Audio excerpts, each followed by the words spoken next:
Bango et nous parlons du passé du sur-mesure au prêt-à-porter. Merci de votre fidélité à ce programme. C'est Judith Assoumo qui réalise avec toute la team que nous saluons ce matin, les cadreurs, la vidéo, le nodal, voilà les techniciens, le décor, enfin bref, tout le monde.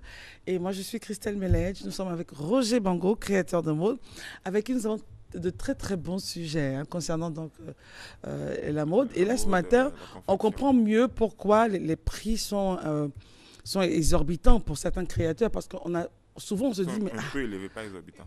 Un peu élevé. Un peu. Voilà, Un peu. c'est vrai. On sait le terme. Il dit un peu élevé. Mais je comprends bien, c'est à votre honneur. Donc, on peut dire que 350 000 pour une robe, chez chez un créateur de mode. Non, c'est pas. On comprend bien pourquoi ce prix-là, le transport, le temps perdu, le temps de réalisation. Même de la tenue, et souvent, on lui dit non, voici la matière, allez-y, faites-moi quelque chose. Et c'est encore mieux même pour nous, même quand le client vient avec son tissu. Ça t'évite le transport, ça t'évite de réfléchir beaucoup. Voilà. Et donc, avec ce tissu-là, bon, bien entendu, si ça peut bien sûr réaliser ce que la personne a demandé. Alors, c'est-à-dire que, comme je dis, faut pas, si vous voulez rester dans le sur-mesure, pour rester dedans, mais il faut vraiment être éclairé. Il faut savoir plus ou moins ce qui rentre dedans, qu'est-ce qui sont plus ou moins vos contraintes.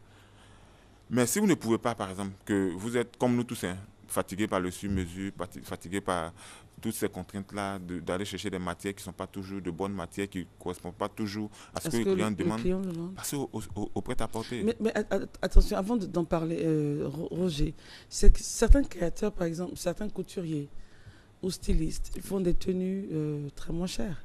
Oui, bien sûr. Il y a des robes à 15 000, à 25 000. Est-ce à dire qu'ils ne maîtrisent véritablement pas les différents coûts qui rentrent? Il y a de très petits, des petits couturiers, entre guillemets, qui font de très belles robes, qui font de très, très, très belles tenues. Oui, mais c'est à 8 000, à 7 000. Oui. Est-ce que avec ces coûts-là, ils pourront arriver à se réaliser demain? Parce que non, c'est clair qu'ils ne pourront pas. Ça, on est d'accord là-dessus. Donc, ça, on est d'accord là-dessus, mais ça ne veut pas dire qu'il ne va pas réussir la tenue. Il peut réussir la tenue sans problème. Tenue, on parle de son avenir. Oui, mais vous pouvez regarder. Et les gens, ils passent tout leur temps au boulot. Ils ne peuvent pas voir leurs enfants, ils ne peuvent pas voir leur famille. Ils travaillent des heures sup, mais à la fin du mois, ils ont du mal même à payer, à assurer leurs charges. Pourquoi? Parce que les coûts sont mal faits. Une robe à 15 000, on ne va pas dire que nous sommes quand même dans un pays pauvre. Non, oui. Parce que les gens n'ont pas le moyen aujourd'hui. 15 000, on ne va pas forcément dire que c'est moins cher.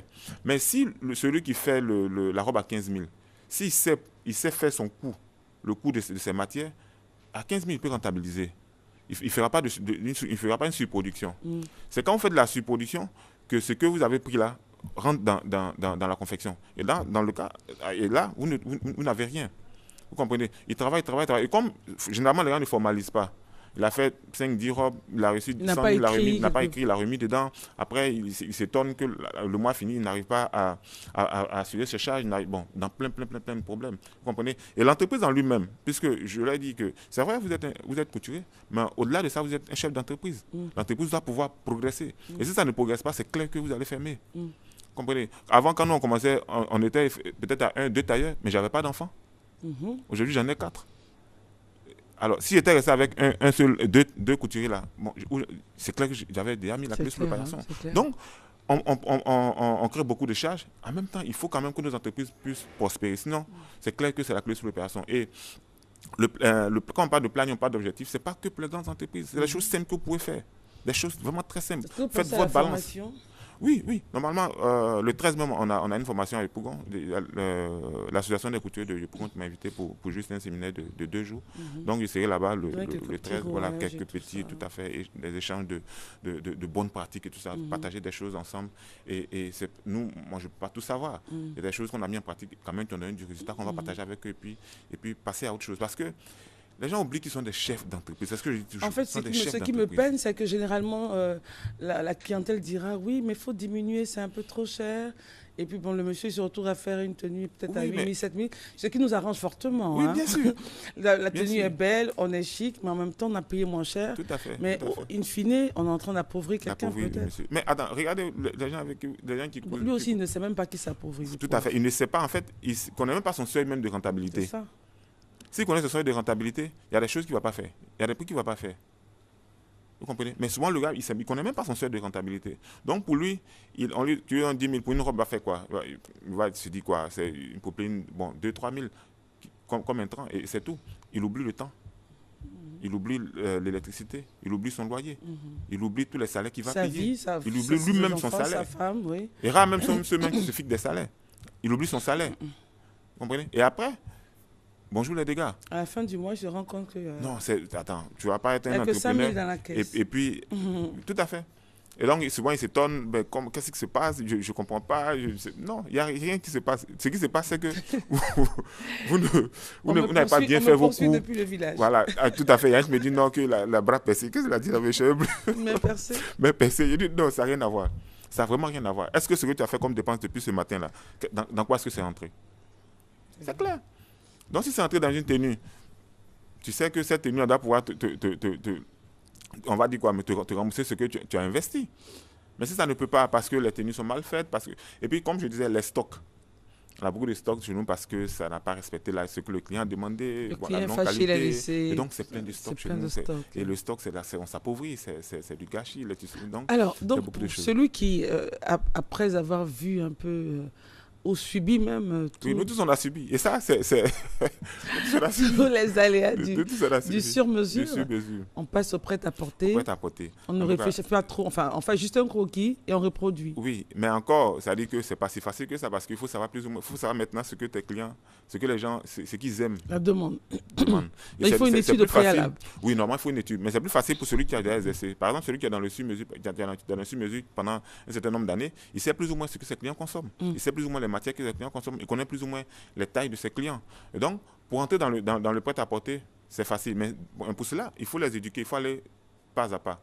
Parce que si la dame arrive chez toi un matin avec son tutu là, monsieur, moi je ne fais plus de sur-mesure. Il y a une tenue qu'elle a acheté. Le gars, il se sent frustré. Puis il va forcément. Tout à fait. Il va ailleurs. Comprenez? Donc, c'est au fur et à mesure. Le monsieur te commande une tenue. Avant qu'il n'arrive, tu as peut-être rajouté une autre tenue. Par exemple, que tu lui proposes au fur et à mesure. Il va comprendre que c'est vrai. Parce que les gens aiment qu'on prenne soin d'eux. C'est-à-dire que prendre sa mesure, prendre un croquis pour lui. Bon, c'est vrai, c'est intéressant, mais ça nous prend beaucoup de temps. Ça nous appauvrit, ça nous épuise, ça nous... Bon, c'est beaucoup de choses. Moi, la couture m'a... Mais je veux dire, oui, la couture vous a... Ça, on va dire quoi, mais ça a bousillé mon premier mariage. Pourquoi? Parce que je dormais pratiquement à l'atelier. Comme bien même qu'il y avait du monde. Hein. Wow.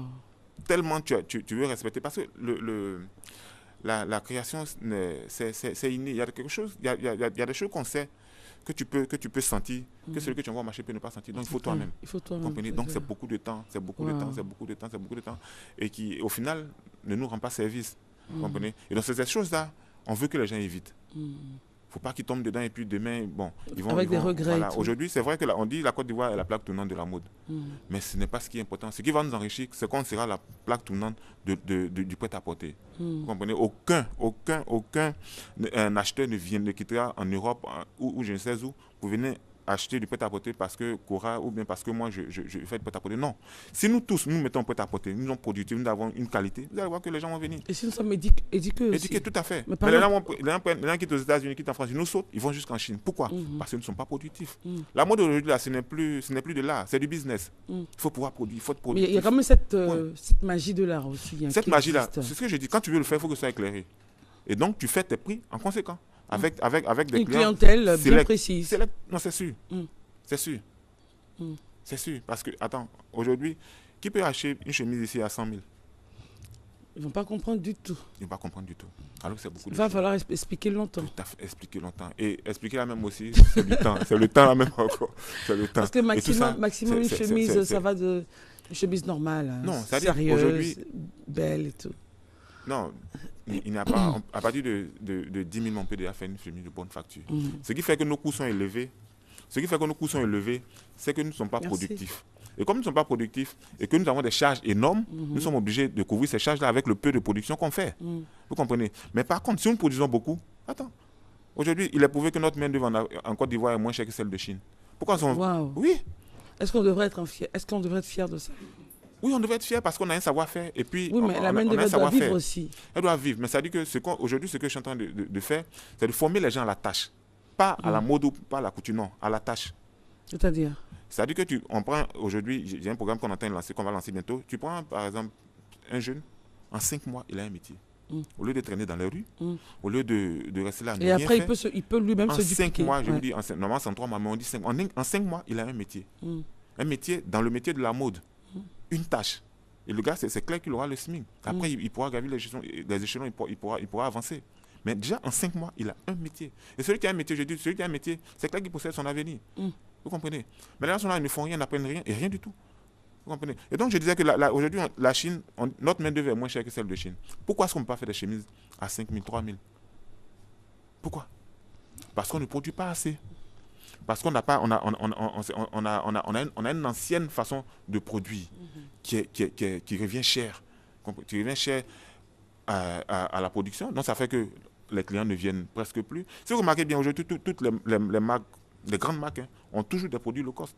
Ils ne font plus des produits chers. Ils font toujours des produits low cost, des produits bas de gamme. Pourquoi? Parce qu'aujourd'hui, les gens veulent payer moins cher. La population a augmenté. Et ce n'est pas tout à fait. Voilà. Et ce n'est pas le fait de vendre cher qui va vous rendre riche. Non. Alors moi, je retiens une chose, c'est que la main-d'œuvre en Côte d'Ivoire, vous avez dit, est moins chère que celle de Chine. Mais en même temps, il va falloir aller sur la base de la formation. De la formation. Pour que ces gens-là puissent eux aussi, il faut intégrer. qu'ils vivent, ils ont des familles, ils ont des enfants bien sûr, et tout. Bien sûr, voilà. Bien Donc, sûr. Que cette main-d'œuvre puisse s'intégrer à la formation elle-même et devenir aussi productrice et acteur même de la mode. C'est-à-dire que, comme je dis, on n'a pas besoin d'être un maître tailleur ou être un couturier pour être dans la mode. Il y a plusieurs métiers dans la mode. Il y a les petites mains, il y a le collier, il y a pas mal de choses qu'on peut faire. Comprenez? Et ces jeunes-là, je dis, en 5 mois. C'est bon. En 5 mois, il a un métier. Alors, ce qui est intéressant, c'est que vous faites la formation aussi, Roger. Oui. C'est très important. À Yopougon. Oui, non, là, c'est pas Yopougon, mais Yopougon m'a invité juste pour un séminaire de 2 jours. 2 jours. Voilà, à partir du jeudi, je crois, le 13 et le 14, en matinée. Voilà, il faut vraiment de la formation, de la sensibilisation. C'est ce qu'il nous faut, et rien d'autre. Quand on voit un peu le quotidien de certains... si vous ne vous formez pas, c'est clair que dans 10 ans, on sera au même niveau. Et nous, couturiers, on a du mal à se former. Sous peut-être qu'on est occupé, on est dans nos chiffons, on est ci, on est ça, on a la tête baissée. Et quand tu lèves la tête, tu es en plein mur, tu es dans le mur. Ta vie est bousillée. Tout à fait, parce qu'il y a tellement de choses. En plus d'être des couturiers, des chefs d'entreprise, on a notre vie de famille. Et ça, c'est très important. On a notre vie de famille. Ça a été touché quand on avait dit que ça bousillait le premier. Eh bien oui, effectivement. On en parlera après, on a terminé l'émission. Donc, merci Roger d'être venu. Je pense que la prochaine fois, on pourra maintenant rentrer dans les détails. Il n'y a pas de problème. Merci en tout cas d'être venu. Alors, déjà, il faut dire que vous, même si vous êtes dans le prêt-à-porter aujourd'hui, mais pour certaines cérémonies précises, oui, bien sûr, il fait du sur-mesure. Ruban, on oui, bien sûr. Non, il fait du sur-mesure. C'est clair. Il fait du sur-mesure. D'accord. Aussi. C'est vrai que c'est peut-être 5-10% de ma production, mais je fais du sur-mesure. Oui. Alors, pour les couturiers, parce qu'il y en a plein qui, après les émissions, veulent être formés, savoir comment ça se passe, à quel numéro on pourrait vous joindre? Le 05 26 26 49 01 26 26 49. Et puis on peut se donner rendez-vous le 13, on pourra vraiment échanger sur beaucoup de choses. Ils comprendront beaucoup de choses. Voilà. En une demi-journée, si vous voulez comprendre, je pense que vous pouvez déjà comprendre beaucoup de choses et faire le pas qui sauve. Merci Roger. Merci d'être venu. Hein. Alors on se retrouve dans quelques instants. Judith, c'est quand tu veux.